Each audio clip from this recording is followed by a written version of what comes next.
ATS online क्लासों में आपका फिर स्वागत है।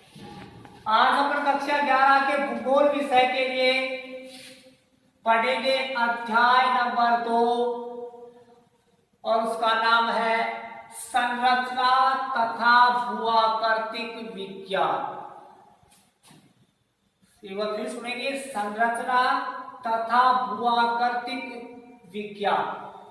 दो शब्द है अपने पास, संरचना और भूआकृति। पहले दोनों शब्दों को समझिए। संरचना का मतलब होता है बनावट। संरचना का मतलब होता है बनावट और भूआकृति का मतलब होता है भूआकार। अब जो अपन भूआकार अपनी आंखों से देखते हैं, जैसे मैदान है, पठार है, पहाड़ है, घाटी है, ये सब क्या है? भूआकृति। देखिए, संरचना अपन सेल संरचनाओं की भिन्नता के आधार पर पढ़ते हैं कि भाई वो कौन से युग की सेलों की बनी हुई संरचना है।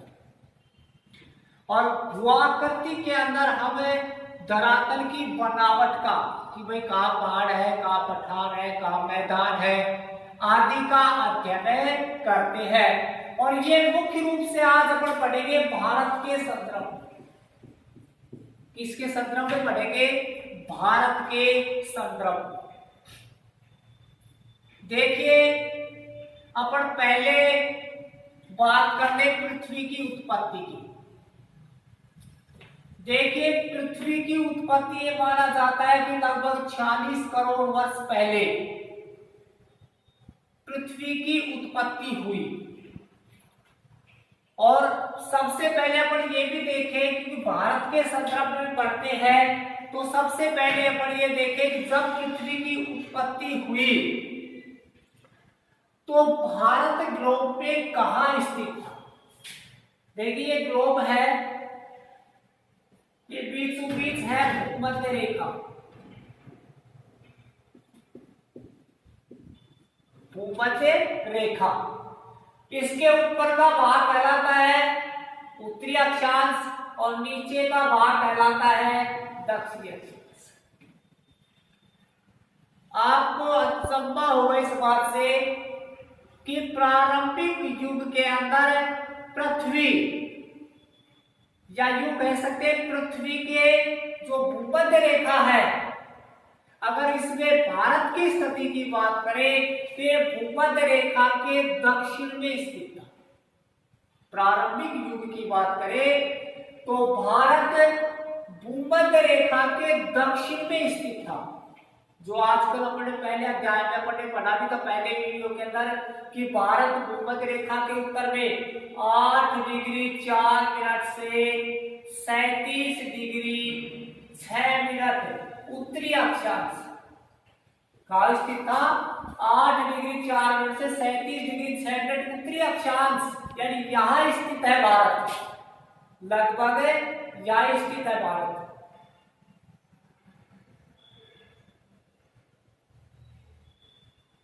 यहां भारत स्थित है। और अगर पृथ्वी के प्रारंभिक युग की बात करें तो भारत यहां स्थित है।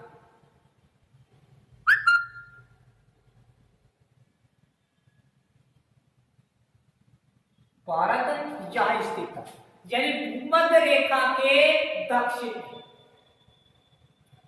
बात कर रहे थे भारत की कि जब पृथ्वी की उत्पत्ति हुई उस समय अगर भारत की स्थिति की बात करें तो भारत भूमध्य रेखा के दक्षिण के अंदर स्थित था। लेकिन धीरे धीरे भूगर्भिक क्रियाओं के कारण, कौन सी क्रियाओं के कारण? भूगर्भिक क्रियाओं के कारण ये धीरे धीरे उत्तर की ओर खिसक करके वर्तमान की स्थिति में आए। आपको ये भी बता दूं कि प्रारंभिक युग के अंदर भारत ऑस्ट्रेलियन प्लेट का हिस्सा था, लेकिन धीरे धीरे उसका विखंडन हुआ, उसके टुकड़े हुए और उसके कुछ टुकड़े खिसक कर भूमध्य रेखा को पार कर भूमध्य रेखा के ऊपर पहुंचकर वर्तमान स्थिति प्राप्त हुई। अब अपन एक बात करें कि भाई ये कैसे पता चला कि पहले भारत भूमध्य रेखा के दक्षिण में था। और जहां मैंने अंकित किया है ये भाग तो सदा बर्फ से ढका रहता है।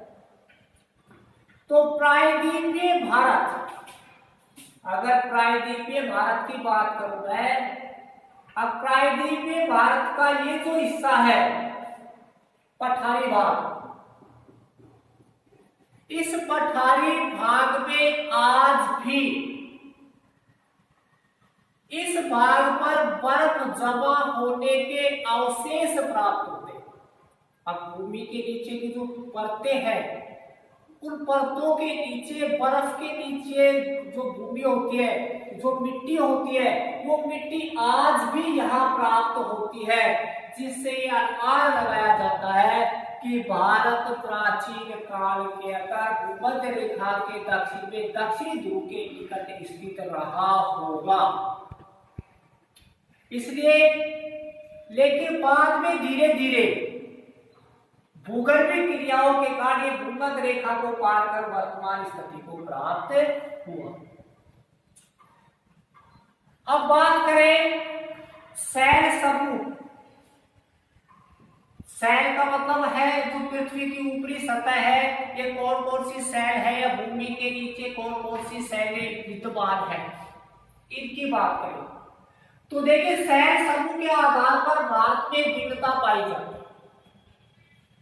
शैल संरचना के आधार पर भारत में भिन्नता पाई जाती है और भूवैज्ञानिक खंडों के विभाजन के आधार पर संपूर्ण भारत को 3 खंडों में बांटकर अध्ययन किया जा सकता है। यानी शैल समूह भिन्नता भारत में पाई जाती है और एक भूवैज्ञानिक आधार पर इनका विभाजन किया जाए तो इन्हें 3 भागों में बांटकर अध्ययन किया जा सकता है। कौन कौन से हैं? प्रायद्वीपीय खंड, हिमालय और अन्य अतिरिक्त प्रायद्वीपीय मालाएं, और तीसरा है सिंधु गंगा ब्रह्मपुत्र का मैदान। अगर एक छोटे मानचित्र में इसको ऊपर देखना चाहे तो यूं देख सकते हैं, अब ये भारत है,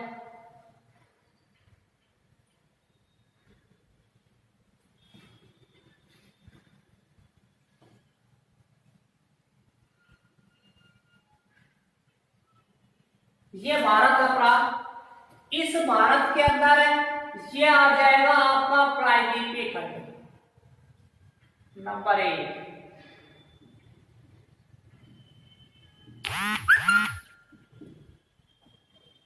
प्रायद्वीपीय खंड, ये कौन सा है अपना प्रायद्वीपीय खंड। दूसरा है हिमालय और अन्य पहाड़ियां, ये जो भाग है यह आ जाएगा हिमालय वह अन्य पहाड़ियां, और ये जो बीच का भाग रह गया ये है सिंधु गंगा और ब्रह्मपुत्र नदी क्षेत्र। ये 3 प्रायद्वीपीय खंडों में बांट करके भारत को अध्ययन किया जा सकता है, या यूं कह सकते हैं शैल संरचनाओं के आधार पर भारत को 3 खंडों में बांटकर अध्ययन किया जा सकता है। सबसे पहले पर बात कर ले प्रायद्वीपीय खंड।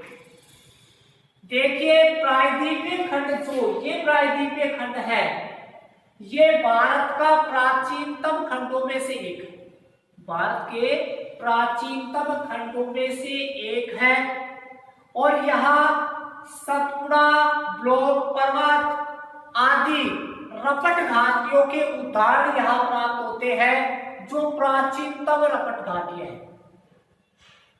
साथ ही यदि यहाँ की नदियों की बात करें तो यहाँ की नदियां गहरी खाई व डेल्टाओं का निर्माण करती है, जैसे कृष्णा, माही, गोदावरी, भीमा, चेरा जैसी बहुत सारी नदियां हैं।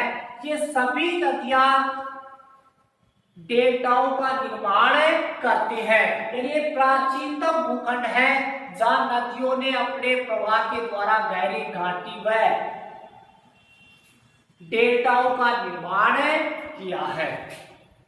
आज का लेसन यही कल अपन हिमालय और उसके अतिरिक्त भागों के बारे में अध्ययन करेंगे, सिंधु ब्रह्मपुत्र मैदान पढ़ेंगे। तब तक के लिए धन्यवाद।